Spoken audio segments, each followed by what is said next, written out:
Всем привет! Каждый раз, когда меня просят приготовить просто самый обычный хлеб на закваске, я готовлю хлеб по этому рецепту. Максимально просто и быстро. Хлеб получается очень вкусный, с тонкой хрустящей корочкой и белоснежным вкусным молочным мякишем. Этот хлеб выпекается всего при температуре 200 градусов, что очень низко, и я думаю, многим понравится. Все ингредиенты для хлеба вы сейчас видите на экране, они также всегда есть в описании под видео, и начнем мы с закваски. Закваску я свою достала заранее, где-то в 8 утра, и покормила. На данный момент она у меня поднялась в 2 раза и находится на пике, самое время готовить тесто. Температура на кухне у меня сейчас примерно 23 градуса по Цельсию, это важно, поэтому я температуру показываю, и температура молока, которую мы будем использовать для хлеба, примерно 24-25 градусов по Цельсию. Все температуры в Фаренгейтах я также прописываю на экране. Для этого рецепта нам понадобится 500 мл теплого молока, вливаем его в общую чашу и ставим чашу на весы. В молоко добавляем 150 грамм закваски на пике, это пшеничная у меня закваска 100% влажности.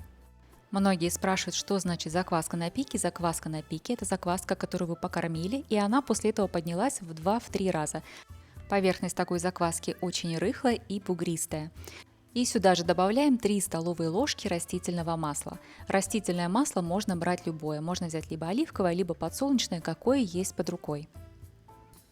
И сразу же следом добавляем 13 грамм соли. Я обещала максимально простой рецепт, это действительно так. Здесь мы все ингредиенты добавляем сразу одновременно и ничего больше отдельно добавлять не будем.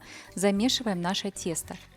Перемешиваем все ингредиенты, которые у нас сейчас есть в чашке, до тех пор, пока закваска не разойдется и соль не растворится. Сюда же теперь нужно добавить муку, я буду использовать 750 грамм, белая мука у меня. Белок в этой муке 11,7%. По этому рецепту небольшие отхождения по белку вполне допустимы. Если у вас в муке белок меньше, то такая мука тоже подойдет для этого рецепта. Рецепт максимально простой, еще раз повторю, и перемешиваем все ингредиенты теперь вилкой. Больше ничего в принципе делать мы не будем. Перемешиваем очень качественно, так чтобы вся мука у нас увлажнилась. Сначала я перемешиваю просто вилкой, потом я вилочку убираю в сторону и перехожу на вымешивание руками. По количеству ингредиентов уже видно, что теста получается достаточно много. Этот объем теста идет на 2 булки хлеба. И продолжаем вымешивать тесто до полного объединения ингредиентов. Тесто получается немного влажное, оно прилипает к рукам. Продолжаем вымешивать тесто на протяжении 3-5 минут, до тех пор, пока оно не станет гладким и эластичным.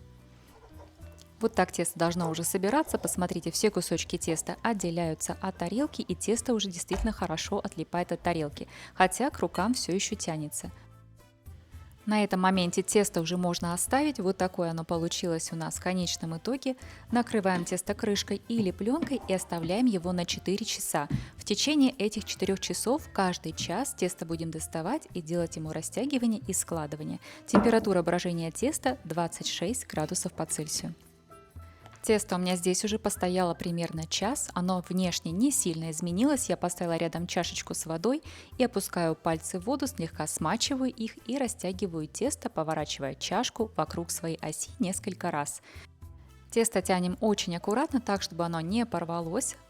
Подхватываем края, растягиваем и накладываем их друг на друга.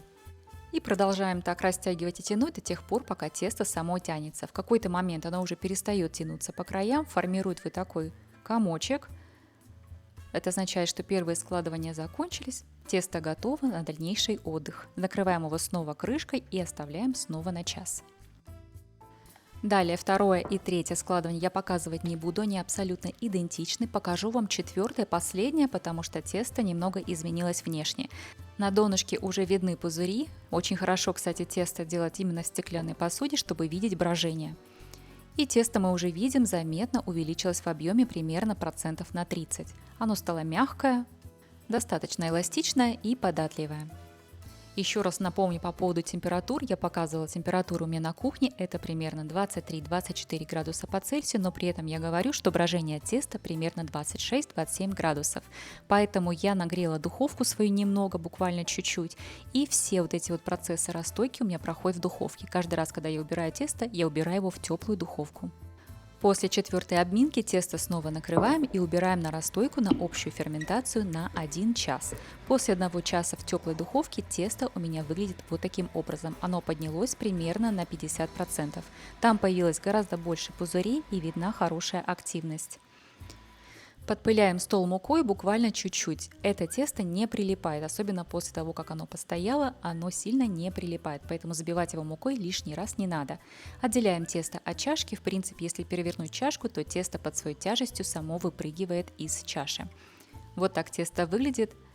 Если кто делал французскую булку, это тесто по консистенции и по вкусу сильно напоминает французскую булку. Если вы еще не делали, у меня есть рецепт на канале, есть видеорецепт, и я ссылочку оставлю в описании под этим видео. Как я уже говорила, мы делаем здесь 2 булки хлеба, поэтому я разделила тесто на 2 части своим металлическим шпателем.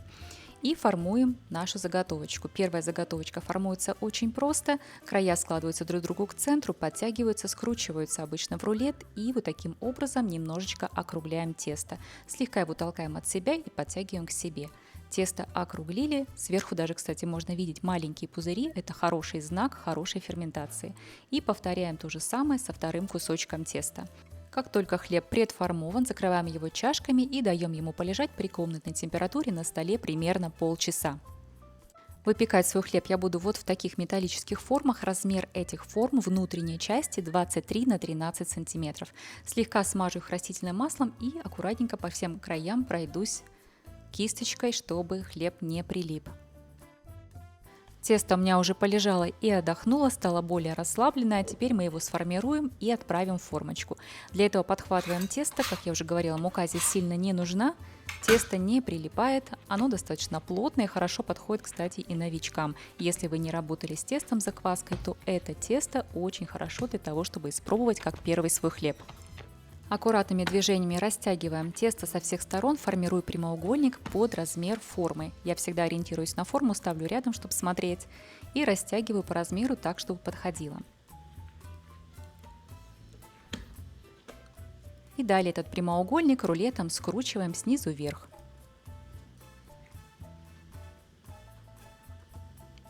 Тесто скручивается хорошо, хорошо держит свою форму, очень мягкое, очень приятное и податливое. Скрепляем все края, проходим по всем швам и формируем вот такую заготовочку. Если в процессе скручивания заготовки где-то выскочили большие пузыри, то их можно лопнуть, но в принципе дегазировать это тесто не нужно.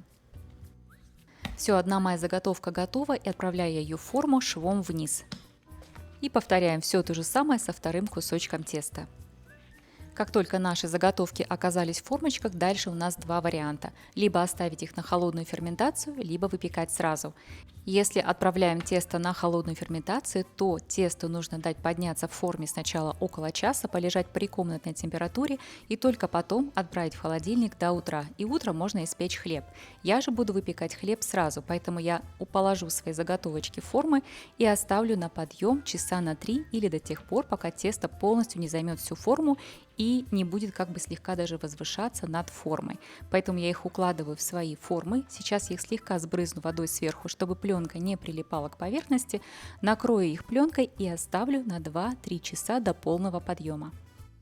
У меня, кстати, эти формы не для хлеба, а для кекса, но я их использую для выпечки хлеба. Они немного более широкие, чем те, которые используются для хлеба, и не такие высокие.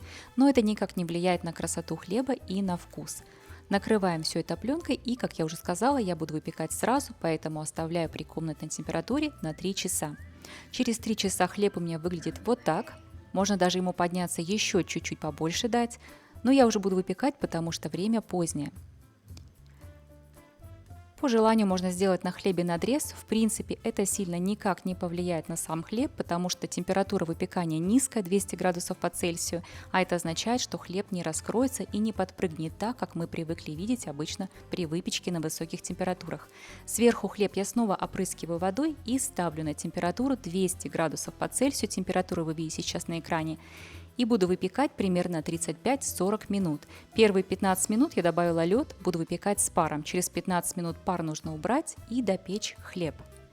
Хлеб у меня получился красивый и очень румяный. Сейчас я попробую его вытащить, он все еще очень горячий.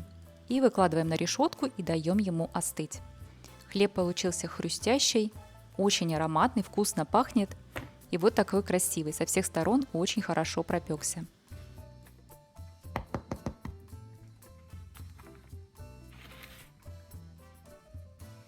Если вы хотите испечь такой хлеб, но у вас нет закваски, то у меня есть видео про закваску, очень подробное видео для тех, кто хочет вывести закваску без весов и без выбрасывания. Очень простой подход. Я оставлю ссылочку также в описании под видео. Но у меня сейчас уже практически ночь, хлеб я накрою полотенцем и оставлю его немножко остыть до утра. И утром разрежем. Горячий хлеб не рекомендуется резать для того, чтобы не испортить его мякиш. Всегда нужно дать хлебушку отдохнуть, хотя бы часа 2-3. И давайте попробуем нарезать наш хлеб. Хлеб режется очень хорошо, внутри он просто идеальный. Белоснежный мякиш, очень тягучий. Внутри очень мягкий, а сверху у него тонкая хрустящая корочка. Посмотрите, какие хорошие дырочки равномерные есть, хорошая текстура и структура у этого хлеба. Он очень гибкий, не крошится и не ломается. Очень приятный тягучий мякиш и тягучая слегка хрустящая корочка. Даже на второй день она по-прежнему слегка хрустящая. Посмотрите, как хорошо тянется. Мякиш отделяется, мякиш сдобный, на растительном масле, на молоке, очень вкусный и ароматный. Этот хлеб универсальный и хорошо подходит ко всему. Посмотрите на этот разрез, он в принципе, как мы обсуждали, не раскрылся, но он красивый, декоративный, играет свою роль. Еще раз обратите внимание, какой красивый мякиш и хрустящая по-прежнему корочка, даже на второй день. Если вам понравился этот рецепт, дайте мне знать в комментариях. На все вопросы, которые у вас есть, не стесняйтесь задавать, я также отвечаю в комментариях. Фотографиями вы можете поделиться в телеграм-канале. Также в телеграм-канале я немного рассказываю о себе, если вам интересно, там все есть.